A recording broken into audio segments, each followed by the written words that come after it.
Good morning, everybody. This is Anthony Beyond from Mission Star Podcast. We are back from our break from last week. So a few things I want to say that as you might notice, change. So I've been toying around with the layout of the stream, and now instead of having the scrolling news bar, which I was hoping it would work, it didn't. Now it's actually a bit different. So this time you see current topic at the bottom of the screen, and next to it is the topic we're talking about, and that will change every time we'll talk about the next thing. So it's easier, it's better, and people know what we're talking about. And people can make the time notes put it on YouTube if they choose to. Anyways, with that said, joining me this morning to talk about everything video game news is Ramen. Hello. I still have his Kermit the Frog face here, so. Yes. It's not easy being green. Exactly. And also joining us, returning, is Greg Dietz. Hi. How are you doing? And if you're wondering... Sorry if I'm a little... You sound so enthusiastic. I'm sorry, my TV just broke. So, not exactly... Hey guys, it's Greg! Like, lights come out and there's an explosion, you're just like, hello. Fun times. So, we got a lot of topics to talk about this morning. So I think we should start with the biggest news that hit this past week. So it was, for me, I came home from Comic-Con. Like, I was in the plane, I had no connection with anything outside news or anything. And as soon as I landed, I checked Twitter. First thing I noticed is that I see all the tweets that Iwata had passed. Oh, yes. Yeah, and that was huge. I was shocked. It's a huge loss for the game industry. Absolutely. And the man was only 55 years old, which is very young for a guy that age, and still had a lot to offer. So, kind of just want to talk about like how Iwata had started with the company, how he kind of touched on projects that we played today, because he was part of the Melee production as well as Kirby, as well as Mario, obviously, other games as well. Before, he was president. He was not only the president, but he also, before that, he was a programmer for the company, so he knows his shit. Yeah. So yeah, so like, what are your thoughts when you guys saw like when he passed on Well, what's funny? It was on Friday. Mm-hmm. It was late. Was it late Friday? It's Friday or Saturday? Wait. When he passed away? Yeah. He passed away. Oh, I think it was Saturday, but they didn't announce it until Sunday. Yeah. Well, because I was at my sister had invited me to a basketball game, and I'm actually looking at when I posted that tweet or that Instagram. It was 6 days ago, and I was sitting at the bottom of Arco Arena, watching a Kings game on a screen for the Summer League, and all of a sudden, it was right before the game started. I see a message pop across my phone. Mr. Iwata has passed away, and I mean, it was like, oh god, like it kind of like ruined any fun I was going to have. Immediately, I was like, oh, damn it, like that's still like the worst news. And I tried to not hide my upsetness about it. Like, I was just kind of like, no, I'm here with my nephews, I gotta, have fun, and I try to explain to them, like, if I seem a little down, that's just because I get this bad news. And during that whole time, everyone at Half Empty was, everyone at that time was like, well, what should we do? Should we set up a thing where, like, we talk about it on the Facebook thing? Should we make a YouTube video? Like, what should we do? And Pixel came up with the idea of doing it an all Nintendo week. So we ended up actually doing that, and we just finished it yesterday. We did an entire week of Nintendo games celebrating him. It was actually really cool and a lot of fun to do. Because that was the whole thing that Mr. Iwata was about, like, that was, since his passing, a lot of about his life has come into the limelight, and one of the things that he was very much about was having fun in video games. It didn't matter how much story, it didn't matter the characters, as long as it was fun. That's what was important, and that's why he fought so hard to make a game like Kirby or Animal Crossing. He wanted that feeling of just having a good time, and he was also one of the few, like in Japan. One of the strange things is that a young upstart rising the ladder of a company, that doesn't ever happen. That never happens in Japan. It's like a family line that runs. Well, the it was company like there was because Nintendo's been around for over about 100 years or something like that, and and then every single president was a part of this one family. Yeah, and Iwata was the only one. Yeah, the first was the first to not be part of that family to be. Well, that's the thing. That's president. just how. So I mean, it just goes to, like, it speaks like in volumes, about like what kind of talent that he actually had. Right. That's exactly like why we celebrate him. That's why over 4,000 people showed up to his funeral. It was because of the impact that he had, of how he looked at gaming as a whole, and why it was so important that he was the head of Nintendo. Like, a lot of people want to say that Nintendo was having a lot of problems because of certain things. Well, Nintendo was having problems because of an American audience. It wasn't doing that bad in Japan. It was doing really bad over here because a lot of Americans are Nintendo. But the Wii U has been one of their better consoles, and it has a lot of titles on it that are absolutely amazing. Like, I still have not played a title on the Wii U that I was like, this is dumb. Mm-hmm. So yeah, I think I think that Common Writer put it best in the chat. He says, I just love his outlook of gamer first, businessman second, which is true. Yeah. He was definitely a gamer first. He was one of those executives that were pretty much more fun to see and talk to, and just kind of how he would deliver every time on the direct. It was making it more personal. He had Iwata Asked segment that he would do, and not many CEOs of companies go out of their way to talk to people. So like, he really was the people's, I want to not to quote, but the people's champion, if you will. Mm-hmm. I think what he did since his taking over Nintendo was great. I think that everything that he touched was gold and huge for the company. And the reaction I saw from everybody on the internet has just been like, shocked, but also like very sentimental, like, we're gonna miss you, we love you, Iwata. There were tons of fan art that was made, which, man, it was hard to look at for a bit. Yeah, there was some tough ones, but yeah, generally the thing was everybody loved the man, and he will be missed.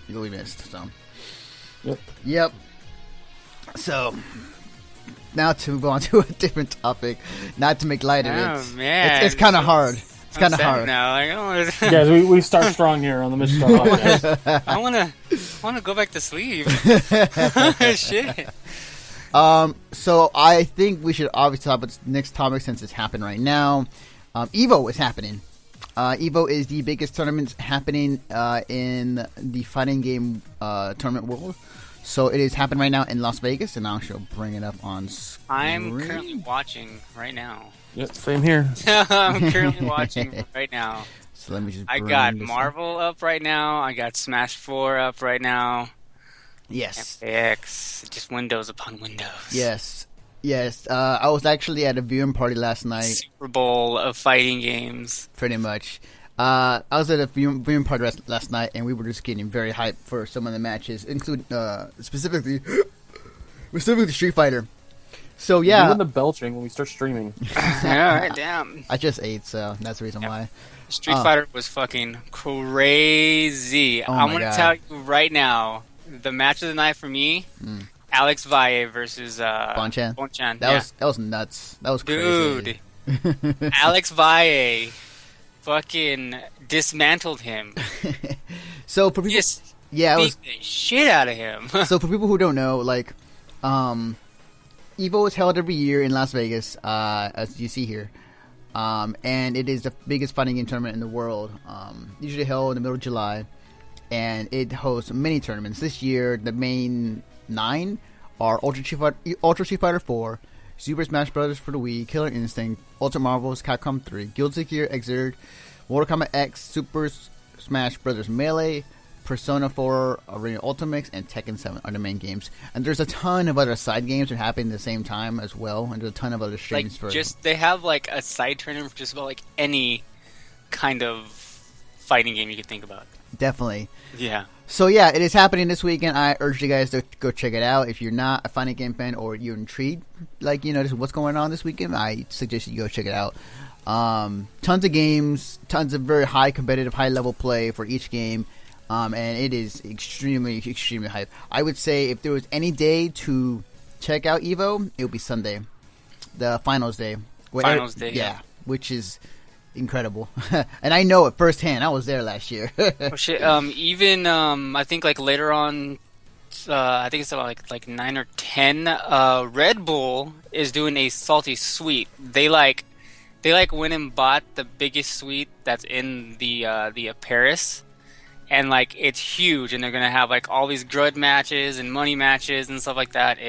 Tonight's gonna be awesome. Oh yeah, definitely. Yes. See dream matches that you've been thinking about like all year, and all these different grids and stuff like that.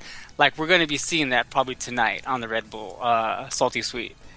It's funny how Red Bull is coming in and say like we're gonna host a Salty Suite, because usually that's something that you know, everybody else sets up on their own at Evo or other gaming tournaments. But like this is the first time an actual company says like. See, I mean it's actually really awesome, and it's kind of cool to see like how far you know, like fighting games has gone in like the light of, you know, of all these like, you know, esports things going on, where Red Bull stepping in and be like, hey, like let's help you guys out, like let's give you this tight ass suite, and let's just give you all this stuff to do. Right. It's so awesome. Yeah.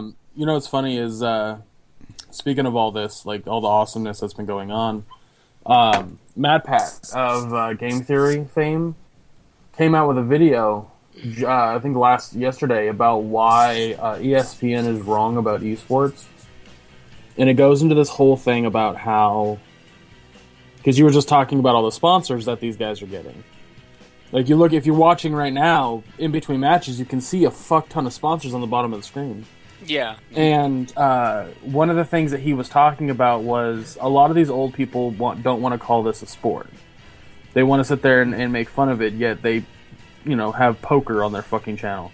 Yeah, actually, it's kind of funny because like they actually used to show Magic the Gathering tournaments. Yeah. On ESPN and even Pokemon trading card game. Really, I didn't know about the Pokemon. Yep, dude, I used to be all about it was like ESPN2. Like I used to be all about watching, you know, all the like biking and skateboarding and rollerblading, and then it was like, hey, Magic the Gathering and Pokemon. I'm like, what the fuck? Like, yeah. Hey, this is awesome. Well, because a lot of people who watch ESPN, they're like, well, a sport is something athletic. Well, not all the time. A sport is something competitive. That's what a sport is. I would say I would say there's definitely differences, but to try to say like, oh yeah, you know, like, hey, like one is not one, the other one is. You mean to tell me that a guy running across the field with a ball is totally different from two guys sitting in a living room playing a video game?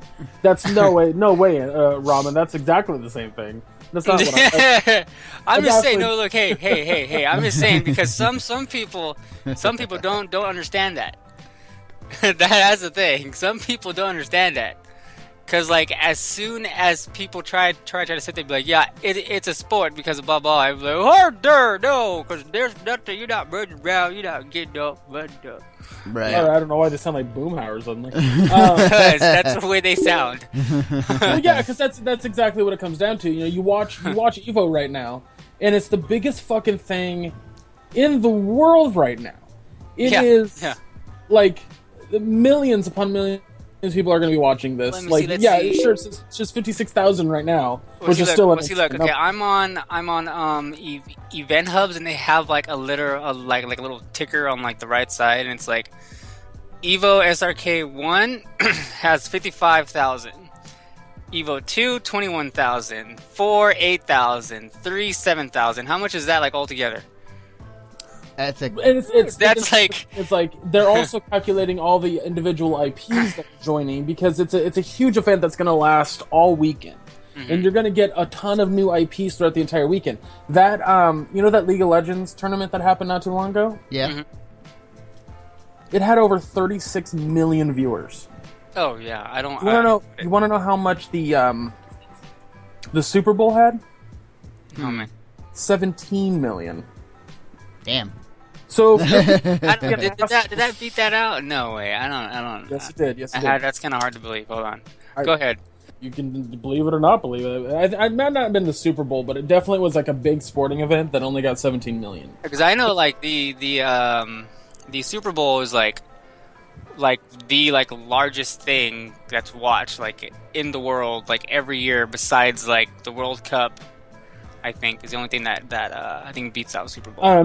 Matt Pat showed it. That's one thing, and in his video, Matt Pat showed it was a sporting event that happened at the exact same time that the League of Legends tournament was happening. Oh, I think that was the wasn't that the series finals? Well, yeah, wasn't the NHL finals? I think it was MLB. I don't know. Yeah. It was something. The point is that didn't get nearly beat sports. Right. Yeah. Sports. That's the thing is esports is taking a hold, and all of these old people are like, "It's not a sport. It's stupid. It's not a sport." It's like, look at these guys. They're practicing just as long and just as hard as any other actual athlete. Mm-hmm. Definitely. Like like he talks about teams of guys who will, they have bench guys who come in case somebody else is, has to be taken down. They have to train their mind and body in order to do this. They cannot be lazy. Like a lot of these guys actually exercise all the time because they need that extra edge. Like there's so much that goes into being able to properly press buttons in time and predict your opponent's attacks than just clicking and pushing buttons. And unfortunately, these guys who don't want to call it a sport, but they'll allow fucking card-based games on their channel and call that a sport, they're gonna die out. I've said it before on this channel. I've said it before on this podcast. They're dying out. Agreed. They're dying out quickly, and they don't realize it yet. Yeah, I think that's. I mean, here's and this is something I kind of thought about too. And then there was an audio I still have that I've yet to upload. I don't think we even really need ESPN, to be honest. I think that what we have right now is fine. I think that what Twitch can provide, as well as any other online platform, maybe YouTube in the future, that we don't need ESPN to kind of validate, that this is a sport or not.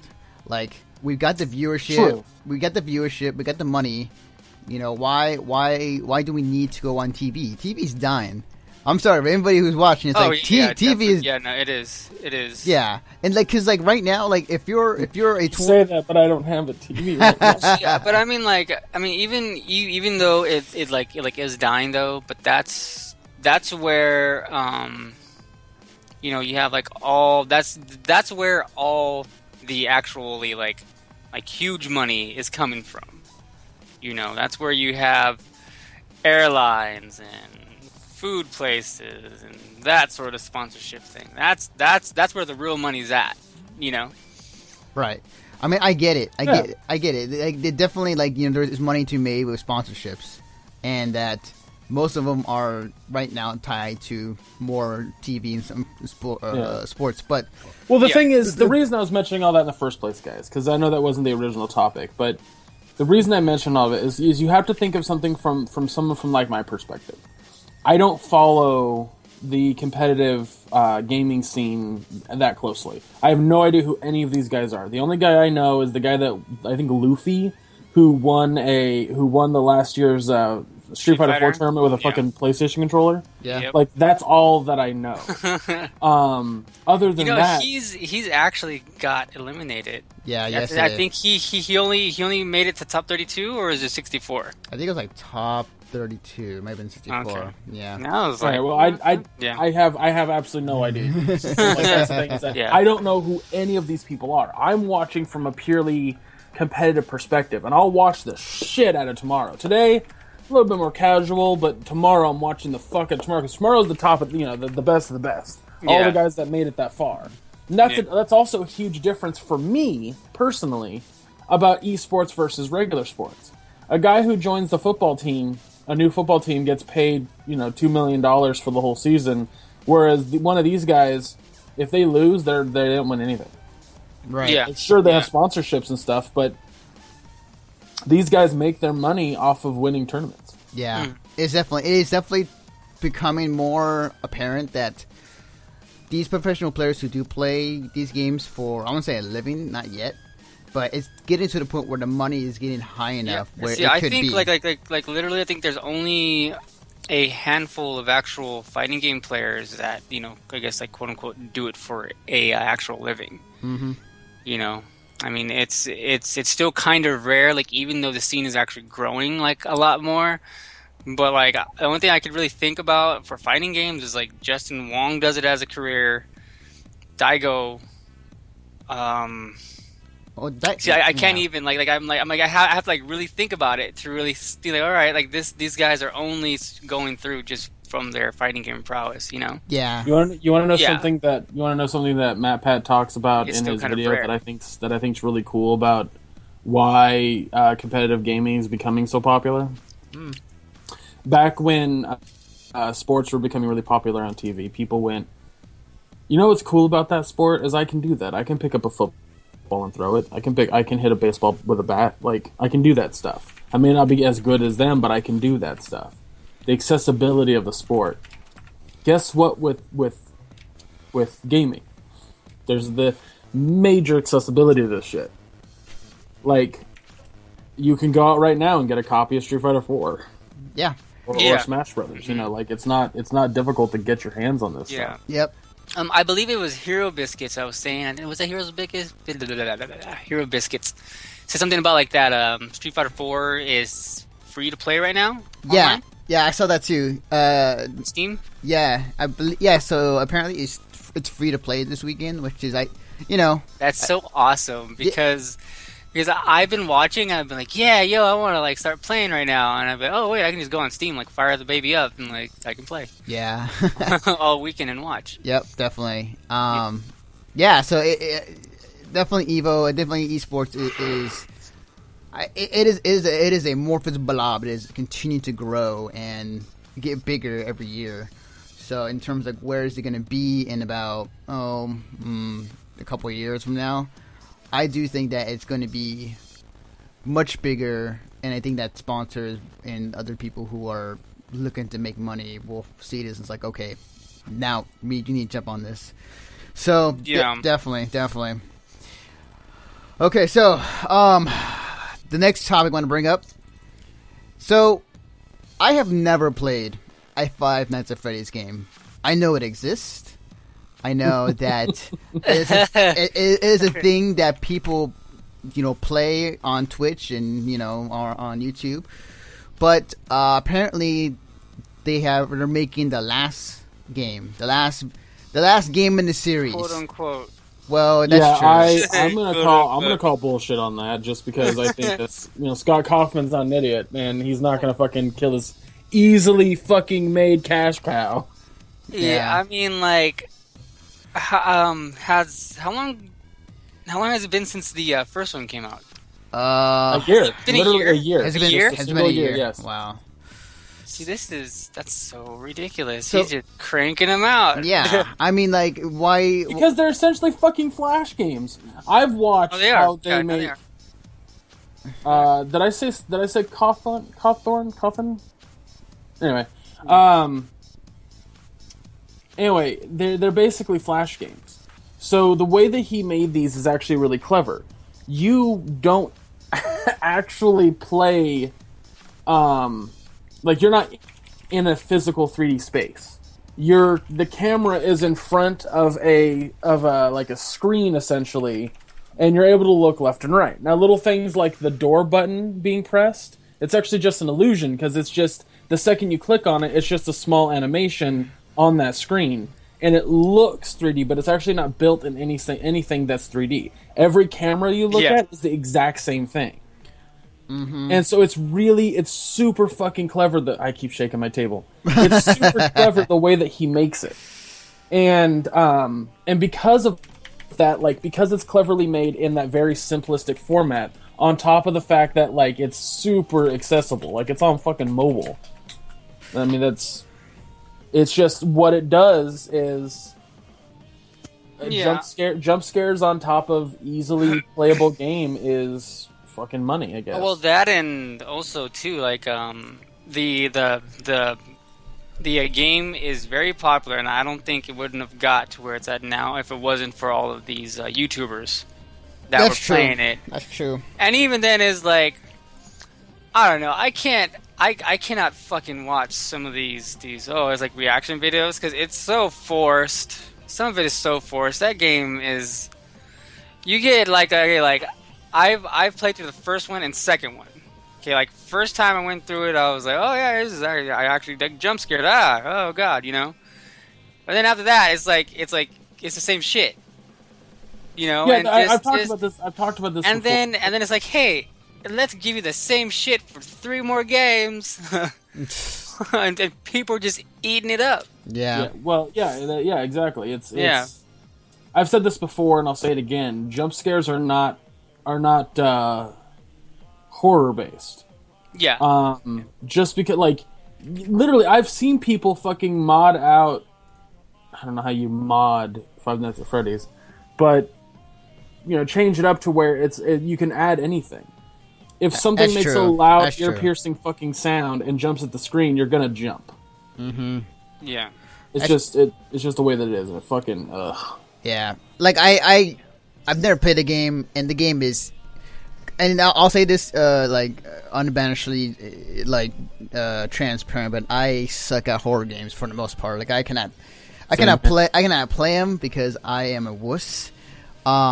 And the minute I saw this trailer, it was funny too because I saw this trailer.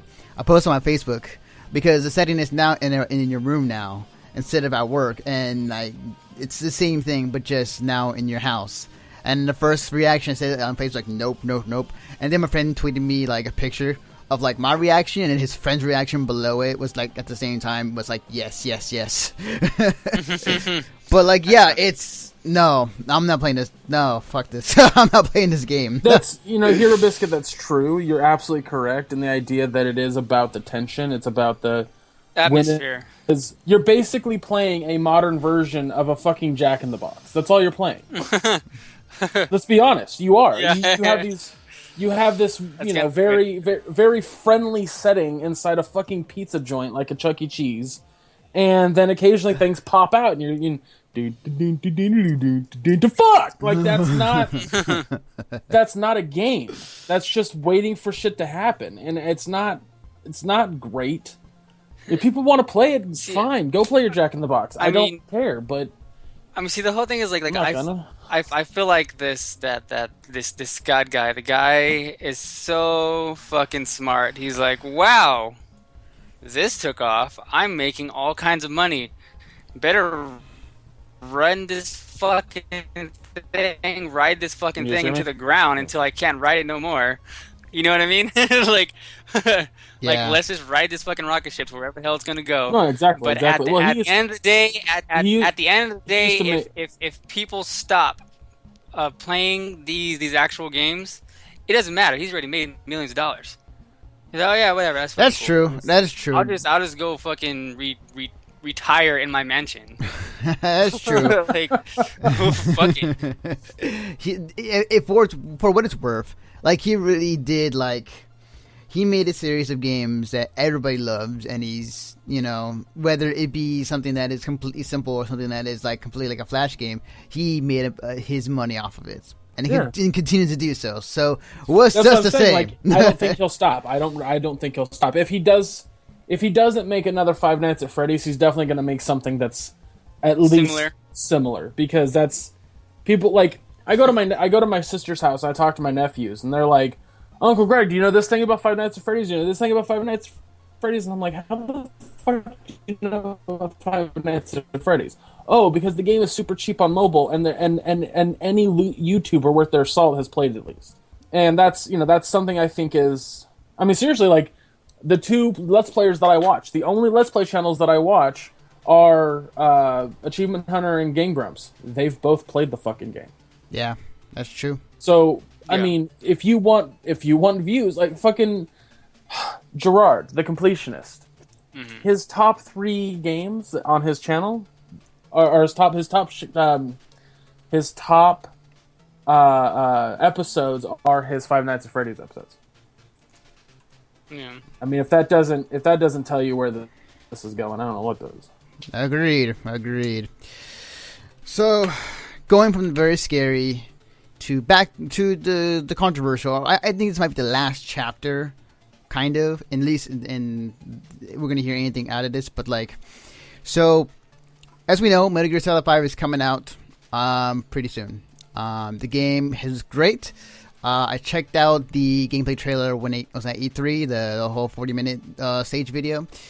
It looks great, it looks awesome, and we all know about the controversy surrounding Kojima and Konami and how that's breaking down. Recently, it was tweeted out from one of the, people in the game, that Kojima Productions had disbanded. Go ahead. Kojima Productions had disbanded, but also their big thing is that Kojima's name is nowhere on the box art itself. In terms of like, oh yeah, I guess it was the Japanese voice of Solid Snake. Was I think the one who was talking about it. Yeah.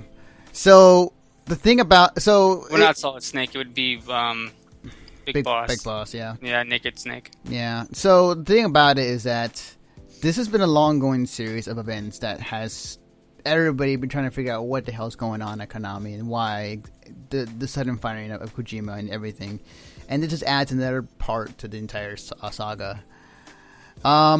It's disheartening, but at the same time, like, I feel like I'm glad that this is happening so Kojima can get out and do other stuff. Because he has said, and we talked this before, but like, he is wanting to stop making Metal Gear games for a very long time. Like, as far back as, like, after 2. So, yeah. He definitely wants to get out and do something else. But, with that said, what I've heard of Metal Gear Solid 5 is, like, this game is, like, potentially just Game of the Year potential. Oh, yeah, definitely. So, I just, like I said, I just really want to know, like, what the hell caused this big, like, breakup between them. Like, I'm seriously thinking that fucking Hideo Kojima, like, banged somebody's wife or something like that. Yeah. Like literally, like, but see, it had to be something so bad for him to get let go of the company, and now he has a huge gag order on him because we haven't heard shit from him at all. The only thing we've heard from him is just promotion from the game, and that I think that's about it, actually, because he used to be so Twitter trigger happy. Like, the dude would tweet out what he would eat every so often, and like, now I haven't heard much out of him other than the fact that, that Metal Gear Solid 5 is great. You guys should go buy it and play it. So, I mean, like, there's definitely going to be a be-all, tell-all when that event happens. In terms of, like, if anybody, maybe Kojima himself, comes out and says, like, this is what happened during the production. Yeah.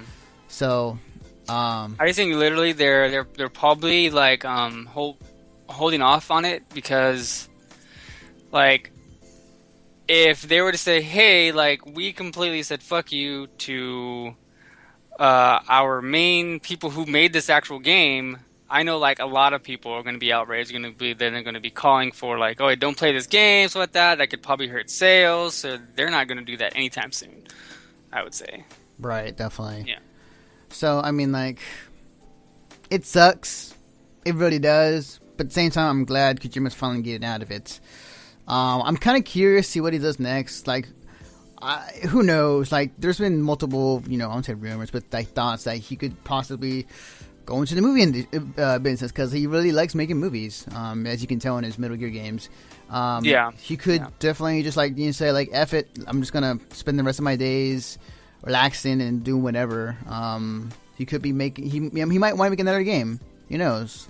But like he is definitely a man who has brought the Metal Gear franchise to light and has brought it in a way that I don't think anybody would have thought of. Because right now, it was funny, I'm actually playing Metal Gear Solid 3 at the moment to get ready to prep myself for Metal Gear Solid 5. I forgot how weird like his games are. Yeah. So I'm gonna miss that. I'm gonna miss his weirdness in his Metal Gear games. But yeah, like definitely, like hey, Kojima, he's the man. So I'm hoping whatever he does next is just as good as what he did before. Yeah. Yeah, and one more thing about it, it's like the Metal Gear game series is not gonna go away for a while. Konami's... I would hope not, but they're making so much weird, like they're doing all these weird different things now. Like it's kind of hard to really say, because they could sit there and just make all this money off of this game, and then be like, okay, well, like fuck it, let's just like not touch it for whatever reason for however many years, like Capcom's doing with like Mega Man, Right. Yeah. Definitely. So yeah, definitely. We'll have to wait and see. Wait and see how that pans out. Why was not this in here, actually? That's weird. I didn't put it in here. Okay. Speaking of Capcom, I forgot to put this in here. Hang on, let me just type it in. So, I was actually at Comic-Con this past weekend, for people who don't know. I was only able to get into Thursday and Sunday, but I had enough to do all around the convention that I didn't need a badge for. I went to the Street Fighter V panel at Comic-Con, and video is up, actually. If you want to check it out on the YouTube channel. And I was there for the Ken reveal. And so the funny thing about that is that when I was there, the reaction seems okay. Like, everybody was just like, oh, Ken's back. Okay, cool. Like, he had some cool moves, looked different, his hair looks like Play-Doh for some reason, but, Yeah, I was not a fan of his hair. It looked weird, but I would say, like, it's because Ken has usually been a clone of, like, Ryu, usually, in like, most games, for, like, the most part. But this is like the most different Ken I think we've seen in like years. Like, he looks like a fucking KOF character, like how he has the run and stuff like that, and like he's so flashy and like stylish. He looks good, looks awesome, like the gameplay wise. Yeah, I played him for a bit at Comic-Con. He definitely plays way different than he used to in the Street Fighter 4 incarnation of him. He can throw a fireball, but not as like similar as before in the other game. So